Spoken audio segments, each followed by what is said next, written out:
The sun was setting on the distant planet of Aurelia. The sky glowed orange and pink as the two moons began to rise. In a small village at the edge of a great desert, a young alien girl named Lyra walked quickly through the dusty streets. She had bright blue skin, large green eyes, and long silver hair that shimmered in the fading light. Lyra was curious and brave, always looking for new adventures. But today, she was feeling something new as strange, pulled toward the ancient temple that stood beyond the village. The temple was old and mysterious. No one in the village had gone inside for many years. It was said to be cursed, and many villagers warned children to stay away. But Lyra had always been fascinated by its tall stone pillars and glowing symbols. She believed the temple held secrets that no one understood. As Lyra reached the temple's entrance, she looked around to make sure no one was watching. The village was quiet, and the sky was turning dark. With a deep breath, she stepped inside. The air was cool and smelled of stone and dust. The walls were covered in strange carvings, and a soft light came from crystals embedded in the ceiling. Lyra's heart beat faster as she walked deeper into the temple. Suddenly, her foot hit something hard on the floor. She bent down and saw a small, glowing stone. It was smooth and bright blue, pulsing softly with light. Without thinking, Lyra reached out and touched the stone with her finger. The moment her skin touched the glowing surface, she felt a cold rush run through her arm. A sharp shiver ran down her spine, and her hand froze in place. Light from the stone grew brighter, and Lyra heard a low hum filling the room.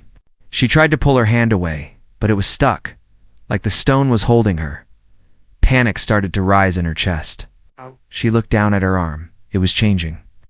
The blue skin was turning gray and hard, like cold rock. The fingers stiffened, and small cracks appeared on the surface. She tried to scream, but her throat was tight with fear. Lyra's legs began to stiffen as well. She wanted to run, to escape, but her body would not obey.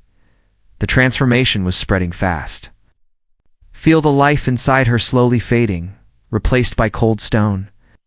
Her eyes, once full of light and wonder, now looked dull and lifeless. "Help! Somebody, please!" she shouted, but the temple was empty and silent. The glowing stone on the floor dimmed and the hum stopped. Lyra stood frozen in the middle of the ancient hall, half human, half stone statue. Back in the village, a few people noticed the strange light from the temple. An old woman named Kira gasped when she saw the blue glow fading. "The curse," she whispered. "It has returned." Kira was the village healer and keeper of old stories. Danger's better than anyone. She rushed toward the entrance, calling for others to come help. As the villagers gathered outside the temple, they saw Lyra standing motionless. Her skin had turned stone gray, and her eyes were closed. Some trembled in fear, while others wept. "This is a curse of the living stone," Kira said with a grave voice. "Long ago, it was said that anyone who touched the temple's sacred stones without permission would turn to stone forever." A young warrior stepped forward. "Is there no cure?" he asked. Kira shook her head sadly. "No one knows how to break the curse. Many who were cursed never returned. They say only a human can help." The villagers looked at each other with surprise and hope. Humans were rare on Aurelia. Few came, and fewer stayed. But one human had arrived recently, a brave explorer named Mark.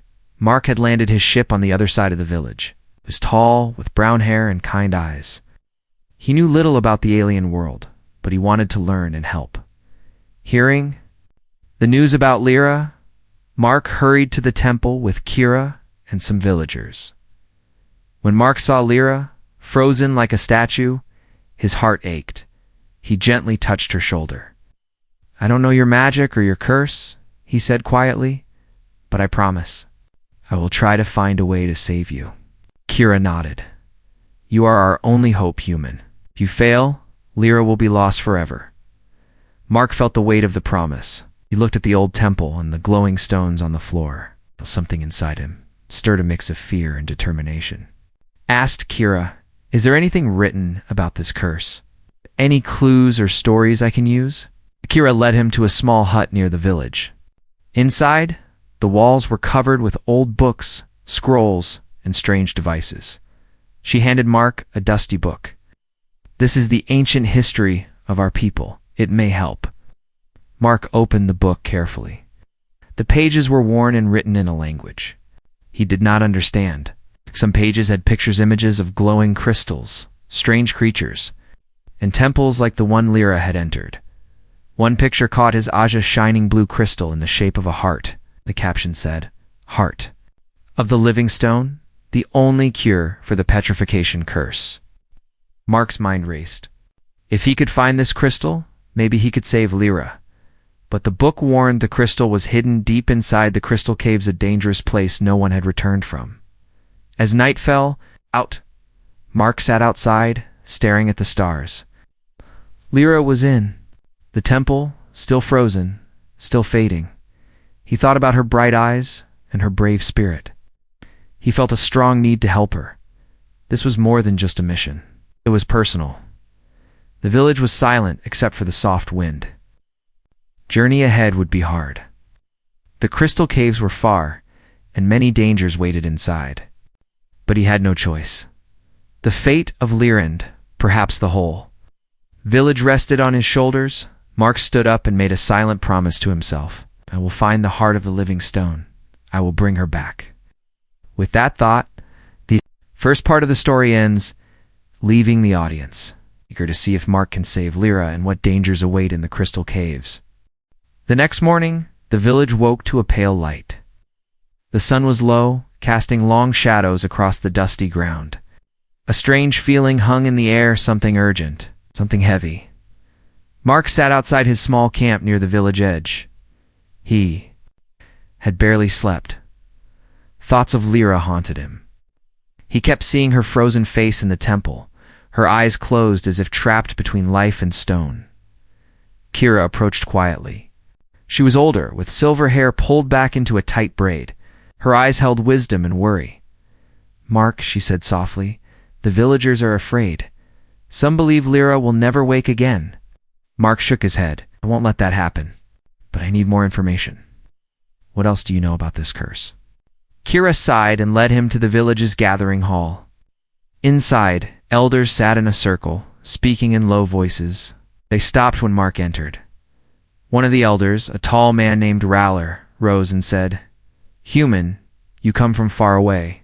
Right, you do not know our ways or our magic.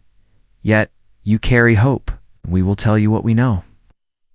Raller spoke slowly, his voice deep. "Long ago, our ancestors built the temple as a place to honor the stone spirits. These spirits guard the balance between life and death.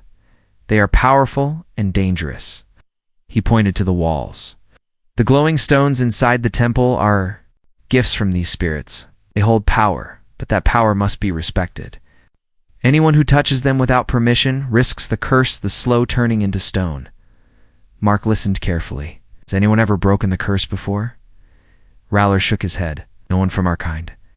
But legends tell of a human from another world who once helped our people long ago. It is said humans have a gift, strength, and courage to face the spirits. Maybe that is why fate brought you here." Mark felt the weight of the story. "Where can I find this gift? How can I help Lyra?" Kira stepped forward. "There is an old legend. The heart of the living stone is a rare crystal hidden deep in the crystal caves. It is said to hold the power to reverse the curse. But the caves are deadly. Many who enter never return." The room fell silent. Fear hung in the air like a heavy cloud. Mark clenched his fists. "Then I will go. I will find the heart and save Lyra." The villagers looked at him with a mixture of hope and doubt. Kira nodded slowly. "We will prepare you. The journey is dangerous, but you are our only chance." For hours, the villagers helped Mark. They gave him maps, ancient tools, and advice. A small group of warriors volunteered to guide him partway. Before leaving, Mark visited the temple again. Lyra was still frozen, standing like a statue in the cold hall. He knelt beside her and touched her stone arm gently. "I will come back for you," he whispered. "I promise." As Mark stepped out into the bright morning, the village seemed to hold its breath. The path to the crystal caves was long and hard. The desert stretched wide, full of unknown dangers. Mark's heart raced, but he felt ready. Was not alone, he carried the hope of an entire village. The journey began. The desert was vast and silent. The hot sun burned during the day, and cold winds howled at night. Mark moved carefully, following the worn path on his map. The village warriors rode beside him, their faces serious. They told stories of the caves and the creatures that lived there, giant crystal spiders, shadow beasts, and ghosts of those lost long ago. One warrior named Tallow spoke most. He was young, but wise. Many who enter the caves face their worst fears. The spirits test your heart. If you are weak, you will never return. Mark nodded. Then I must be strong. At night, the group camped under the stars. Mark stared into the fire, thinking about Lyra. How many hours did she have left before the stone took all her life? The warriors watched him quietly, sensing his worry. The next morning, they reached the cave entrance. It was a dark hole in the rocky mountain, shining with crystals that glowed faintly in the shadows. "This is it," said Tallow. "Beyond this, point only the brave go." Mark took a deep breath. "I am ready." The warriors gave him supplies and weapons, then turned back to the village. Mark stood alone at the cave mouth. Inside, the air was cool and still. The walls sparkled with thousands of crystals, casting strange reflections. Mark's footsteps echoed as he moved forward. The path twisted and narrowed. Strange noises whispered in the dark. Suddenly, the ground shook. A shower of small stones fell from the ceiling. Mark jumped back, heart pounding. Deeper inside, the light faded. Mark used a small lantern to see. He came to a large chamber where the floor was covered with crystal shards. At the center stood a glowing blue crystal, bright and warm, pulsing like a heartbeat. Mark stepped closer, eyes wide. Could this be the heart of the living stone? Before he could reach it, a deep growl echoed through the cave. From the shadows, a giant creature appeared. Its body was made of jagged crystal, shining sharp edges like knives. Its eyes glowed red, full of anger and warning. Mark froze. This was the guardian of the heart. The crystal beast roared and charged. Mark dodged, grabbing a heavy rock to defend himself. The beast smashed the ground, sending shards flying. Mark fought with all his strength. He hit the beast's legs and arms, but the crystal was hard and sharp. The battle was fierce. Mark's arms ached and his breath was heavy, but he refused to give up. Remembering the stories from the village, Mark aimed for the beast's glowing red eyes. With a strong throw, the rock hit one eye, shattering it. The beast staggered, roaring in pain. Mark took the chance. He ran forward and grabbed the glowing blue crystal. As he held it, a warmth spread through his hands. The crystal's light grew brighter, filling the cave with a soft glow. The beast gave one last roar and dissolved into shards of crystal. Mark stood, breathing hard but victorious. He held the heart of the living stone, the only hope to save Lyra now. The long journey back awaited. Time was running out. Back in the village, Kira and the people waited anxiously. Lyra's stone form was changing. More cracks appeared. Her body was colder. They prayed for Mark's safe return. Mark's steps were quick as he raced from the caves, the crystal glowing in his pack. The desert seemed less empty now, filled with hope. This part ends with Mark carrying the powerful crystal, ready to return and face the final challenge, saving Lyra before it is too late. The sun was low in the sky when Mark finally returned to the village. His legs ached, and his clothes were torn from the rough journey through the desert and the crystal caves. But in his hands, he held something precious, a glowing blue crystal that pulsed softly like a heartbeat. This was the heart of the living stone, the only thing said to break the curse that was slowly turning Lyra into stone. The villagers gathered quickly, their faces full of hope and fear. Kira met Mark at the entrance, her eyes shining with a mix of relief and worry. "Is it real?" she asked, her voice trembling. Mark nodded. "I saw the crystal, and I fought the guardian to take it. Now we have a chance." Together, they rushed to the temple where Lyra stood frozen. Her body looked more fragile than before. Small cracks spider-webbed across her stone skin, and her breathing was shallow. Almost gone, Kira placed the crystal carefully near Lyra's chest. The blue light spread gently, warming the cold stone. Moment, nothing happened. Then, a faint pulse echoed through the temple, like the beat of a distant drum. Suddenly, a loud crack echoed as one of Lyra's stone fingers shattered, falling. To the ground, the villagers gasped. "It's working," Mark whispered, hope flooding his heart. But the moment was brief. The crack slowed, and Lyra remained still, caught between life and stone. It was clear the crystal's power alone was not enough. There was more to learn, something lost in time. Kira stepped forward, her face serious. "There is an ancient legend," she said. "One that might explain how to fully break the curse." Mark listened closely as she told the story. Long ago, before the temple was built, the planet of Varelia was ruled by powerful stone spirits. These spirits protected the balance between the living and the eternal stone. They gave the glowing crystals to the ancestors to keep peace and life flowing. But the spirits were not always kind, Kira said. They demanded respect and obedience. Anyone who took their gifts without permission was punished, turned into stone forever. The curse we see on Lyra. Mark frowned. Why was the heart of the living stone left hidden in dangerous caves? Why didn't the ancestors keep it safe for emergencies? Kira shook her head. Because the crystal's power is dangerous too. It can bring life back, but it can also trap a soul if used wrongly. Only someone with a pure heart and strong will can unlock its full power. Mark's eyes narrowed. Then I must do more than just bring the crystal. I must prove I am worthy. Kira nodded. Yes. And that means understanding the spirit's test.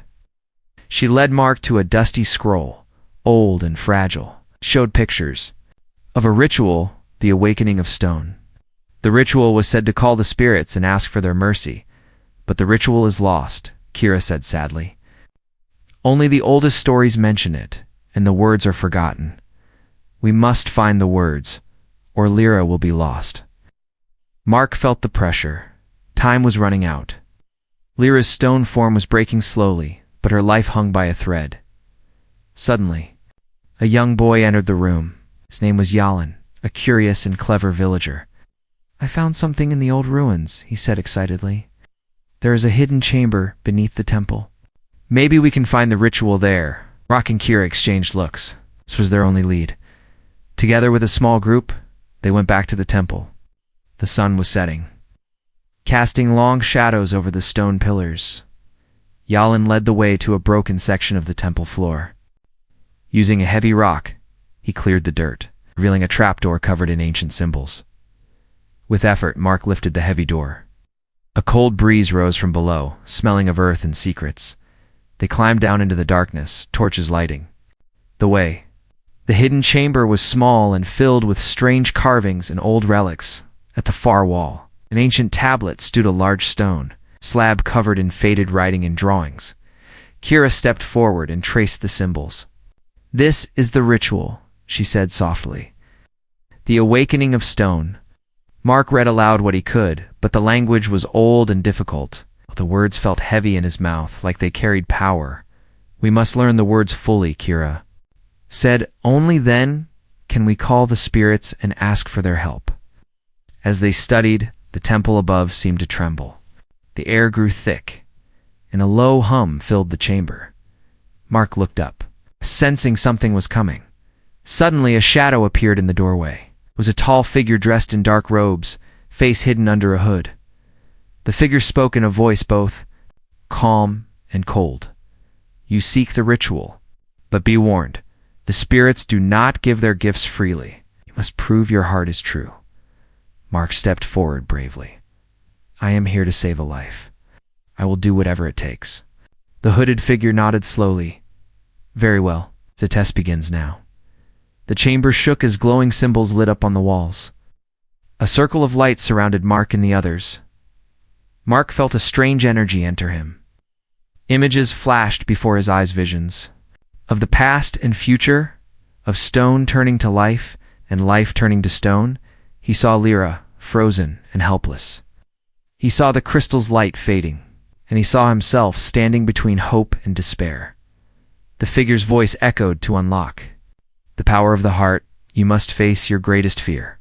Only then will the spirits listen. Mark's heart raced. What was his greatest fear? Failure? Losing Lyra? Or losing himself?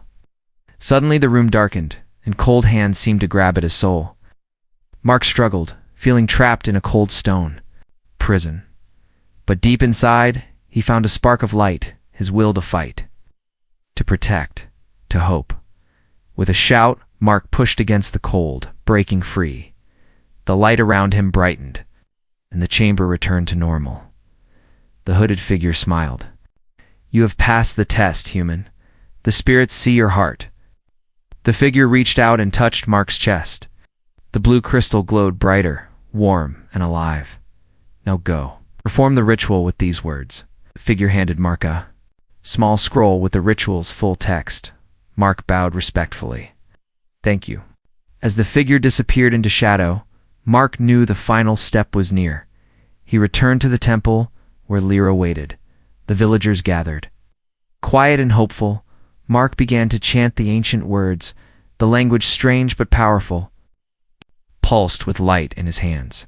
Slowly, the cracks on Lyra's stone skin began to glow. The blue light spread, warming her body. Her eyes fluttered open, bright and alive. Lyra gasped and smiled weakly. Mark smiled back. You're safe. The village erupted in cheers. But Mark knew this was just the beginning. The spirits had accepted him. But the mysteries of the temple and the curse were far from over. The journey had tested his heart and soul. Now, the bond between human and alien was stronger than ever. Together, they would face whatever came next. After the ritual's success, the village buzzed with hope and relief. Lyra's stone form had broken, and she was breathing again. But her strength was weak, and the curse still lingered like a shadow. The healing crystal had helped, but only for a short time. To fully free her, Mark had to journey once more to the heart of the crystal caves where the final cure awaited. The villagers prepared for Mark's new quest with urgency. He knew the caves were dangerous. Many who entered were lost forever. But Mark was not afraid. He felt stronger now, his heart tested and ready. Before dawn, Mark set off alone, carrying the glowing crystal and a small bag of supplies. Lyra, still fragile but determined, begged to come with him. I want to help, she said softly. Mark shook his head gently. This journey is too dangerous for you. You must rest and regain your strength. Lyra nodded but watched him leave. With worry in her eyes, the path to the crystal caves was hidden deep within the mountains. Mark followed a narrow trail through thick forests and jagged rocks. Strange sounds echoed whispers of the wind, rustling leaves and distant echoes. That sent chills down his spine. As he neared the caves, the air grew colder, damp and heavy. Mist curled around the mountain bases like ghostly fingers. The entrance to the caves was a dark maw, jagged and wide, carved naturally into the stone. Mark's lantern cast flickering shadows on the rough walls. Crystals sparkled like stars embedded. In the rock, glowing faint blue and green, he stepped inside, feeling a mix of awe and fear. The cave was silent, except for the soft drip of water echoing in the distance. The floor was uneven, covered with sharp stones and crystal fragments. Mark moved carefully, every step echoing in the hollow space. Suddenly, the ground trembled. A small rock slide blocked the path behind him. He turned, heart pounding. No way. Back. Mark swallowed the fear rising in his chest and pressed forward. Deeper inside, the crystals grew larger, some as tall as trees. Glowing brighter with an otherworldly light, strange shapes flickered in the corners of his vision shadows. That vanished when he looked directly. The walls whispered secrets, old voices of the spirits who guarded the caves. Mark kept his focus. He had to find the final cure before time ran out for Lyra. After hours of walking, he reached a huge cavern. In the center stood a massive crystal formation, a shining blue heart pulsing with light. This was the core crystal, the source of the curse's power and its cure. As Mark stepped closer, a sudden roar shook the cavern. Air exploded with sharp crystal shards shooting like arrows. From the darkness, a monstrous creature emerged. Its body was a mass of sharp crystals, jagged and gleaming. It had multiple glowing red eyes. Its limbs clicked like stones grinding together. Mark raised his lantern. But the light seemed weak against the beast's glowing form. The crystal guardian growled, its voice like grinding rocks. Mark clenched his fists. This was the ultimate test. He dodged the beast's razor-sharp claws rolling across the rocky floor. The creature's attacks shattered nearby crystals, sending sparks flying. Mark grabbed a broken crystal shard as a weapon. With careful strikes, he chipped away at the beast's legs, hoping to slow it down. The battle was fierce.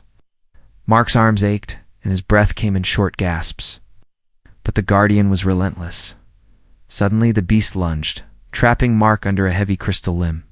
Pain shot through his body. Mark's mind flashed with images Lyra frozen. The village waiting, the spirits watching. With all his strength, Mark twisted and kicked, breaking free. He lunged toward the core crystal, holding the glowing heart of the living stone in one hand and the shard in the other. The beast roared and charged again. Mark dodged and reached the crystal's base. Placing the heart on the core crystal, a surge of light exploded through the cavern. The guardian screamed, its body cracking and breaking apart into glittering shards. Light filled the cave.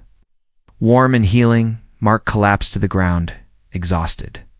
But victorious, the core crystal's glow spread through the cave. Sending waves of energy that seemed to reach out beyond the mountains, Mark knew the curse was finally broken.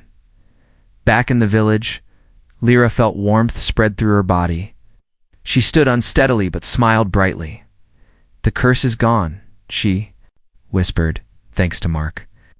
The villagers celebrated, their voices rising in joy and relief. Mark returned, his body tired, but his spirit strong. Lyra approached him, her eyes shining with gratitude. "You saved me and our people. I will never forget." Mark smiled. It was not just me. It was all of us, our courage, hope, and trust. The sun rose higher, casting golden light over the village and mountains. The crystal caves were silent once more. But their story of courage and friendship lived on. The sun had just begun to rise over the horizon, spilling soft golden light across the village. Mark was back from the crystal caves, but his mission was not yet complete. In his hands, he carried the glowing heart of the living stone, a rare and powerful crystal said to hold the cure for the ancient curse. The villagers gathered around, eyes wide with hope and fear. Lyra, still weak but alive, sat quietly in the center of the temple. The stone that had once trapped her was slowly fading, but the curse's mark remained visible on her skin. Mark looked at the crystal in his hands. It pulsed gently like the beating heart of a living creature. He knew this was the key to her full healing, but he also sensed something strange about its power. The crystal seemed alive, almost aware of its own strength. Kira, the village healer, stepped forward. "Mark, you have done what no one else could. Now we must use the heart to finish the cure. But be warned, the crystal's power is great, and it will test both you and Lyra." Mark nodded. Carefully, they placed the heart of the living stone on Lyra's chest. A warm light spread slowly from the crystal, covering her body in a gentle glow. At first, nothing seemed to happen. Then, a soft pulse echoed through the temple like a distant heartbeat. Suddenly, Lyra's eyes opened wide. She gasped for breath, her chest rising and falling. The stone that covered her cracked further, flakes falling away like old leaves. The villagers cheered quietly, holding their breath. Lyra smiled weakly at Mark. "I feel ... free." But the moment of relief was short-lived. The crystal's glow suddenly flared brightly, filling the temple with blinding light. The ground shook, and the walls trembled. Mark shielded his eyes as the crystal's power surged. From the light, a figure began to form, a tall, shining spirit made of living crystal. Its eyes sparkled with ancient knowledge and deep sadness. The villagers stepped back in awe and fear. The spirit's voice echoed through the temple, calm and strong. "You have awakened me," it said. "The heart of the living stone is not just a cure. It is a bond between worlds, between life and stone, human and alien." Mark stepped forward bravely. "We only wish to save Lyra and our people." The spirit nodded. "Your courage has broken the curse. But with this power comes responsibility." The crystal spirit explained that the curse had been created long ago to protect the planet's balance. Broken carelessly, it could bring chaos. You must guard the heart. Mark, it will call to others, some who seek its power for good, others for destruction. Mark felt the weight of the spirit's words. This was more than a healing crystal. It was a force that could change the fate of many worlds. Lyra reached out to the spirit. "Will I be fully healed?" The spirit smiled. "Gently. Your body will mend, but your spirit now carries a part of the heart. You are chosen to protect it." The villagers looked at Lyra with new respect and hope. Mark felt a connection to the spirit. And to Lyra, their journey had changed them all. As the light faded, the crystal pulsed softly in Mark's hands. The spirit's final words echoed in his mind. "The heart will guide you. Trust it." Outside the temple, the village celebrated. But Mark knew challenges awaited. The heart's power was strong and would attract attention. Lyra, still weak but alive, sat beside him. "What happens now?" she asked. Mark smiled. "We protect this gift, and we prepare for what comes next." The story of the heart of the living stone was just beginning. The village was quiet in the early morning light, but inside the temple, a powerful energy filled the air. Mark stood beside Lyra, holding the glowing heart of the living stone close to her chest. The crystal pulsed softly, casting blue and white light over the stone walls. Lyra's breath was shallow, but her eyes were open, watching Mark with trust and hope. The moment had come. The curse that had frozen her body, trapped her life in stone, was close to being undone. But neither Mark nor the villagers knew exactly what would happen next. Kira, the village healer, whispered a prayer to the ancient spirits. The elders gathered around, their faces full of anticipation. Mark closed his eyes and focused on the crystal's warmth. He remembered the test in the hidden chamber, the spirit's words, and the power of the heart. Now, it was time to unlock the crystal's full power. Slowly Mark began to speak the ritual words from the ancient scroll. The language was old and strange, but the crystal's light grew brighter with every word. A soft hum filled the temple, growing louder and stronger. The air shimmered as if filled with energy. Lyra's body began to glow faintly, the stone cracks on her skin widening and glowing with blue light. Suddenly the ground trembled beneath them. A low, deep voice echoed through the chamber. "Who dares call upon the heart of the living stone?" Mark opened his eyes and saw a figure forming from the glowing crystals around them. It was the spirit guardian of the temple, the same being who had spoken to him before. The spirit's eyes shone with a gentle but firm light. "Mark, human," the spirit said, "you have shown courage and respect. Now, you must complete the cure." The spirit raised its hands, and beams of light shot from its fingers, surrounding Lyra. Mark watched as the stone on Lyra's skin began to crack and peel away like dried paint. Her skin underneath was soft and warm. Lyra gasped as life returned to her limbs. She moved her fingers, then her arms, slowly at first, then with more strength. The villagers cheered quietly, tears in their eyes, but the spirit's voice interrupted. "The curse is broken, but the healing is not complete. Lyra's soul has been touched by the heart. She must now choose her path." Lyra looked at Mark, then at the spirit. "What path?" Spirit smiled softly. "The heart binds her to the planet and to its guardians.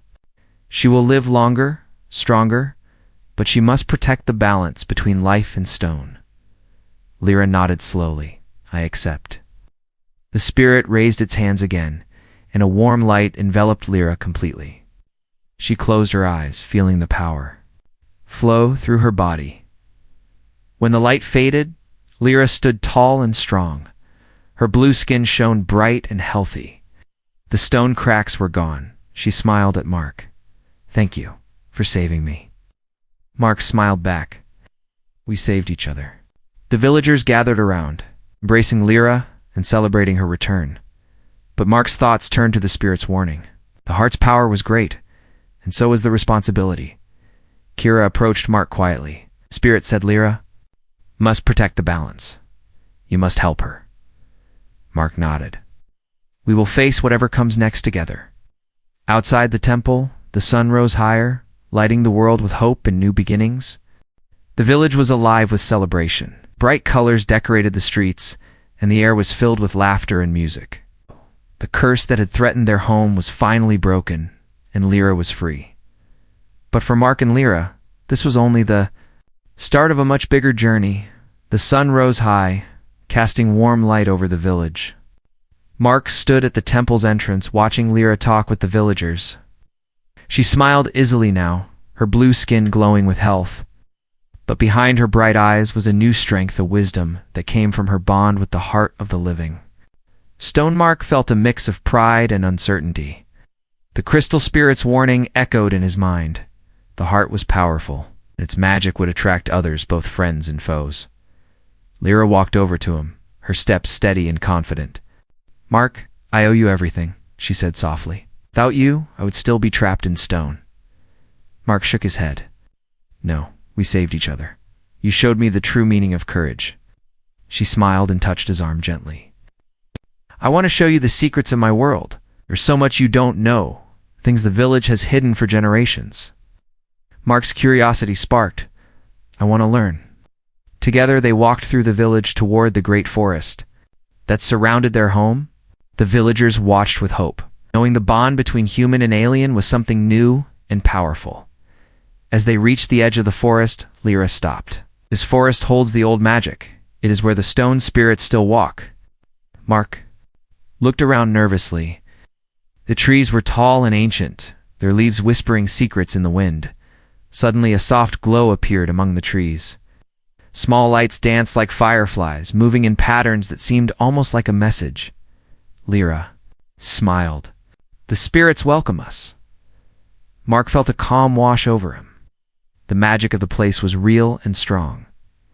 As they walked deeper into the forest, Lyra told Mark stories of her people, their history, their struggles, and their hopes for the future.